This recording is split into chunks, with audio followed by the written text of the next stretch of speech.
Good evening. It's Saturday, the 25th of October here in Korea. You are tuned in to our 6 p.m. newscast here on Arirang TV. Thanks for joining us. I'm Scott Thompson. Our top story this evening, South Korea and the United States reaffirmed their unified front against North Korea's nuclear program. During security talks in Washington, the chiefs of defense and foreign affairs from both countries tell North Korea that economic development will never come so long as the regime pursues nuclear development. Our Hwang Ji-hye starts us off.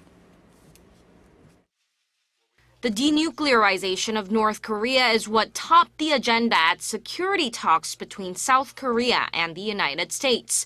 The meeting took place as Korean Foreign Minister Byung-se and Defense Minister Min-koo sat down on Friday with their U.S. counterparts, Secretary of State John Kerry and Pentagon Chief Chuck Hagel.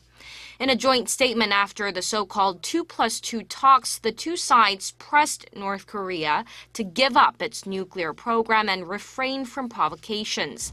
They added that the North will fail in any effort to improve its economy so long as it's pursuing nuclear weapons. That puts pressure on Pyongyang's so-called Byung-se policy, which aims to achieve economic and nuclear development at the same time. In a press conference after the meeting, Secretary of State John Kerry said that Washington is willing to hold nuclear talks with Pyongyang, but not just for the sake of talks.